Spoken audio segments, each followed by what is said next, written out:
گلستان جوہر کراچی کے بلاک 17 میں ایک پرانا اپارٹمنٹ تھا جہاں فریحہ اپنے 2 بچوں 10 سالہ زارا اور 7 سالہ عثمان کے ساتھ رہتی تھی۔ اس فلیٹ کی دیواریں برسوں پرانی تھیں جن پر نمی کے دھبے اور ایک عجیب سی بدبو چھائی رہتی تھی۔ فریحہ کا شوہر فیصل دبئی میں ملازمت کرتا تھا اور سال میں ایک بار گھر آتا تھا۔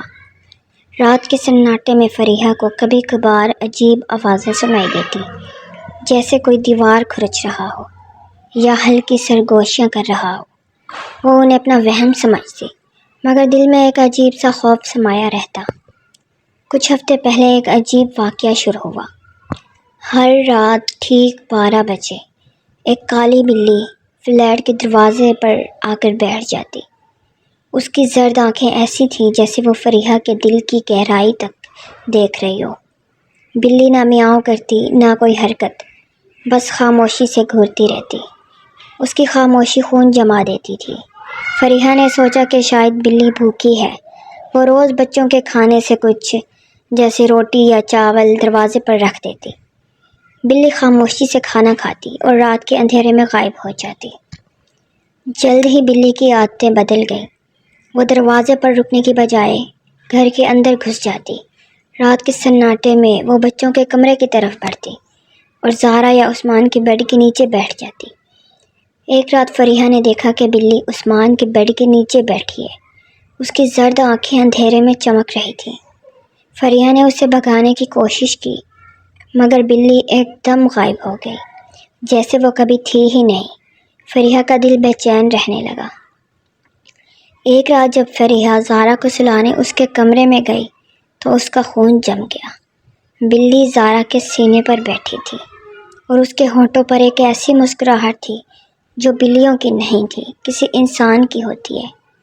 ایک ایسی عورت کی جو برسوں سے درد اور غصے میں جل رہی ہو۔ فریحہ چیخنا چاہتی تھی، مگر اس کی آواز گلے میں اٹک گئی۔ بلی نے ایک نظر فریحہ پر ڈالی اور بیڈ کے نیچے غائب ہو گئی۔ اس رات فریحہ کی آنکھوں میں نیند نہ آئی۔ دیواروں سے عجیب آوازیں آتی رہیں، کبھی ہنسی، کبھی رونا، کبھی نامعلوم زبان میں سرگوشیاں۔ فریحہ نے محلے کے ایک بزرگ عالم مولانا بشیر کو بلایا، جو اپنی روحانی طاقت اور ایمان کی مضبوطی کے لیے مشہور تھے۔ مولانا نے فلیٹ میں قدم رکھتے ہی کہا، یہ جگہ پاک نہیں ہے اور یہ بلی کوئی عام جانور نہیں، یہ جنات میں سے ہے اور اسے اپنے بچوں کا کوئی غم ہے اور وہ تمہارے بچوں کو اپنا سمجھتی ہے۔ فریحہ کا دل دہل گیا۔ مولانا بشیر نے فریحہ کو حکم دیا کہ بچوں کو اپنے پاس بٹھائے اور آیت الکرسی پڑھتی رہے۔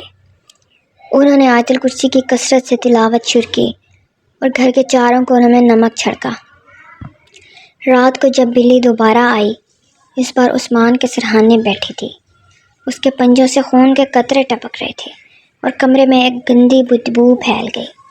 مولانا بشیر نے بغیر خوف زدہ ہوئے سورۃ البقرہ کی آیات پڑھنا شروع کی۔ ان کی آواز میں ایک عجیب سی قوت تھی جو دیواروں سے ٹکراتی اور فضا کو پاک کرتی تھی۔ اچانک ایک خوفناک چیخ بلند ہوئی۔ بلی کی شکل بدلنے لگی۔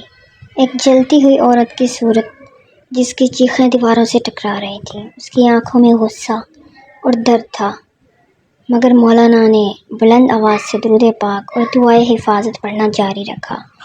انہوں نے اللہ سے دعا مانگی کہ اس بھٹکتی روح کو سکون ملے اور وہ اس خاندان کا پیچھا چھوڑ دے۔ بلی کا سایہ کمزور پڑتا گیا، اس کی چیخیں دھیمی ہوتی گئیں اور آخر کار ایک ہلکی سی آہٹ کے ساتھ وہ غائب ہو گئی۔ کمرے میں گہرا سکون چھا گیا۔ دیواروں کی سرگوشیاں خاموش ہو گئیں اور بدبو غائب ہو گئی۔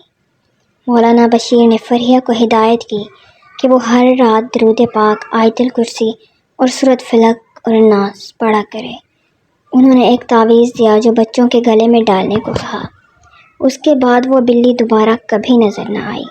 زارا اور عثمان کے چہروں پر سکون لوٹ آیا اور فریحہ نے اللہ کا شکر ادا کیا کہ مولانا بشیر کے دم سے اس کے بچوں کو اس بھٹکتی روح سے نجات مل گئی۔